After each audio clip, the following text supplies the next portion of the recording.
One of the most positive experiences I ever had as an atheist was back in 2012 at the first Reason rally. I was born and raised and continued to live in an area where religious faith, almost always in the form of some flavor or another of Christianity, is taken for granted. Being an atheist surrounded by religious folks, many of whom are quite outspoken about their faith, can be an alienating experience. So when I found myself standing on the National Mall in 2012, God, look at my fat, bare baby face. Anyway, when I found myself standing there surrounded by thousands of other people who shared my lack of religious faith, it left an impression. I wasn't alone. I wasn't isolated. I was part of a community, a growing, energetic, enthusiastic community. I've long believed that a crucial step in leading a happy and fulfilling life is finding your people. That day at the Reason Rally in 2012, I felt as though I had found my people. It didn't turn out to be true, but still, nice memory. Since the rise of the new atheists, personified most prominently by Richard Dawkins, Christopher Hitchens, Daniel Dennett, and Sam Harris, the so-called Four Horsemen, the organized atheist movement has become as closely associated with bigotry and sexual misconduct as with reason and enlightenment. It's a shame, but the real shame of it is that such associations are completely justified. Atheist spaces, both in real life and online, have been dominated by cis-hetero white men for as long as I've been an active participant, and efforts by women, people of color, LGBTQ people, and members of other marginalized groups to push back against that domination have always been met with responses ranging from indifference to outright hostility. That reluctance to embrace and prioritize the task of making atheist spaces more inclusive would be bad enough were it not present alongside a stubborn tolerance of sexual misconduct. Numerous prominent atheist men, most notably Richard Carrier and Skeptic magazine founder Michael Shermer, have been credibly accused of committing acts of sexual harassment and abuse and made to face little to no professional consequences as a result. They still publish books, they still appear in high-profile speaking slots at conferences, and they are still zealously defended from such accusations by their devoted admirers. Given these conditions, it's no wonder that many activists who might otherwise wish to work within the movement have chosen instead to distance themselves from organized atheism. For those of us who still cling to the naive hope that organized atheism can still be salvaged and put to some good productive use, one of the greatest challenges we face is convincing our fellow atheists that there's even a problem.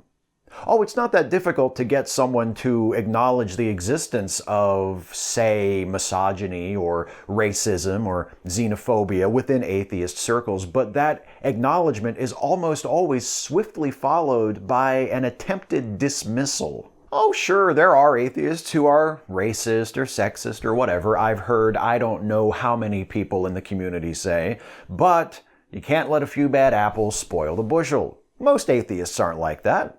This apathetic, baseless optimism about the state of organized atheism is as corrosive as the problems it ignores, and rarely has it been on more conspicuous display than in the months surrounding Mythicist Milwaukee's Mythinformation Conference last year. I've talked about Mythcon in previous videos, so I won't go into any more detail here than absolutely necessary. If you want a more in-depth perspective of what Mythcon was, why it was a problem, and why it was a problem that more people in the atheist community didn't have a problem with it, I recommend you check out the channel of my pal Chrisiousity. She recently produced 2 videos on the lead up to and fallout from Mythcon.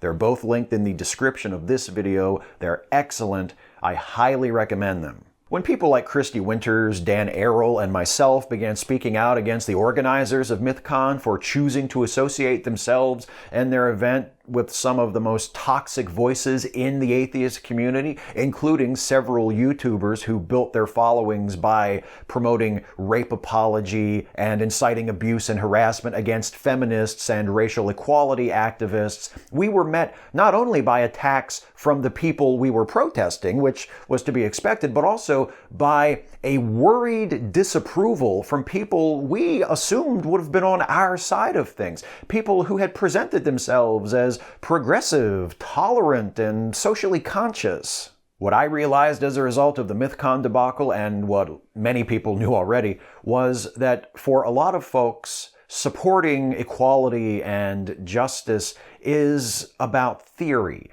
rather than practice. It's performative. It's about talking the talk, expressing disapproval of the right, wrong things. And it's almost always directed outward. Look over there. Look at what those people are doing. Isn't that terrible? We atheists are accustomed to behaving this way. Many of us who came to the movement as a result of the popularity of new atheists like Dawkins and Hutchinson first encountered skepticism in the form of a critique of religion, or a debunking of creationism, or a debate where our favorite atheist trounced some pompous apologist. It was about exposing how wrong they were and reveling in how right we were. We're good at that. We enjoy that. It makes us feel superior, whether or not we choose to characterize it that way. It's satisfying. It's comfortable. Maybe that's why, as eager as we are to direct our skepticism toward external targets, we're equally reluctant to turn it inward.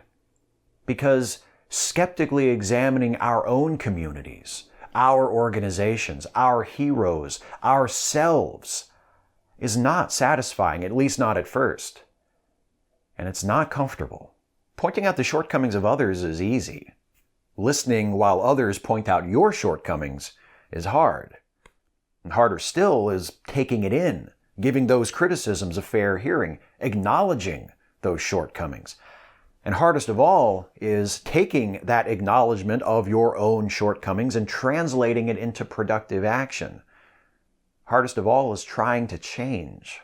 It's not just the presence of racists, misogynists, sexual harassers, and other abusive or intolerant people that's the problem. It's the tolerance of their presence, and in some cases even the defense of their presence, by people who claim to be on the side of justice and equality. It's the constant attempts to change the subject when the issues of abuse and harassment and intolerance within atheist circles are raised. It's referring to people who try to talk about these problems as divisive, or an outrage brigade, or fear pimps. It's a popular, respected voice within the community telling his audience, yes, these problems exist, yes, those people are bad, but this isn't really all that important, and I'm not going to do anything about it. And it's treating issues of importance to black atheists, trans atheists, atheist women as distractions or niche concerns, which only serves to reinforce a status quo where the voices of the marginalized are silenced or belittled with tokenism, while white cis-het men continue to dominate the discourse. The problem is so many of us atheists who fancy ourselves as open-minded, tolerant, progressive, socially conscious type guys fail to see, or are too cowardly to face, is that Mythcon was not an aberration. The attitudes that created and sustained it and compelled people to defend it and make excuses for it are not rare in our community. They are pervasive.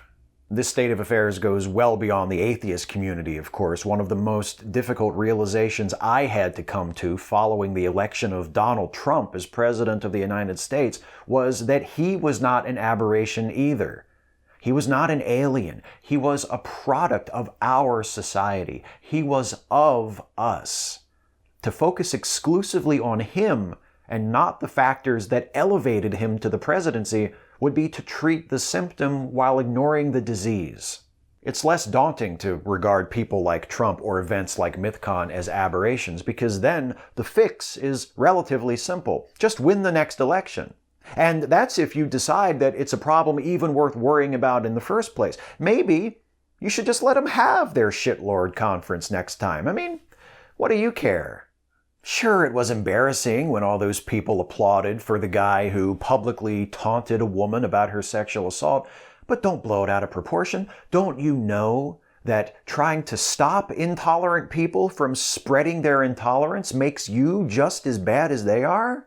Sincere Kirabo, the social justice coordinator at the American Humanist Association, recently wrote about how common the attitudes of the organizers of Mythcon and those who supported it are within atheist and secular humanist movement circles, and how the pervasiveness of these attitudes have caused him to disassociate with organized atheism. He writes, "It's too common to meet those involved in this movement who not only don't prioritize matters of social change for collective liberation, but also regard those who value these ambitions with contempt." He goes on to say, "Those aren't my people. They aren't my people either. I used to think they were, some of them at least. When we all stood together almost 6 years ago on the National Mall, I thought of all of them as my people. But I was wrong. And I'm glad I was wrong. People who applaud the denigration of women aren't my people. People who vilify and belittle people of color and activists who fight against racial injustice aren't my people. People who dehumanize and denigrate trans people aren't my people. People who engage in sexual harassment and abuse or defend those who do aren't my people.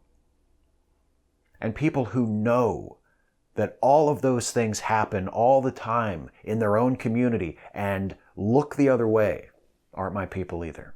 I'm not the only one who feels this way. There are many people besides myself and Sincere who have largely or entirely disassociated from the movement as a result of these issues I've been talking about. Many who stood in the crowd or, in a few cases, on stage at the First Reason rally, but have now walked away from organized atheism. So who are my people? And if what I've spent this video complaining about is the problem, what is the solution? I strongly suspect I will find elements of both at a conference I'm attending in Washington, D.C. the first Saturday in April. I'm talking about Secular Social Justice 2018, a conference hosted by the American Humanist Association dedicated to amplifying the voices of people of color, addressing issues related to racial justice, gender justice, economic justice, and teaching activists and organizers what they need to know to help drive social progress forward, all from a secular humanist perspective. It's a one-day conference from 9 to 5 on Saturday, April 7th at All Souls Church Unitarian in Washington, D.C. General admission is just $25 plus $10 if you want to throw in lunch. I got my tickets a few weeks ago. Best money I've spent all year. If this sounds like something that you're interested in and you can make it to D.C. on Saturday, April 7th, then ssj2018.com is where you need to go. I am so looking forward to listening to, learning from, and meeting some fantastic people, some of whom I've admired for years, like Sikivu Hutchinson, who wrote Moral Combat, a fantastic book, and who is one of the driving forces behind secular social justice. People who care about building a better world, who care about lifting up those who have been pushed down, who care about making sure that people who have been unjustly ignored or erased have a chance to speak and be heard, and who are brave enough to apply the values of reason and humanism not just to others, but to themselves. Those are my people. Those are the people I want to spend time with and be humbled and motivated and inspired by. Those are the people I want to fight alongside. Those are the people whose friendship and trust I strive to be worthy of. Those are the people I hope to be counted among.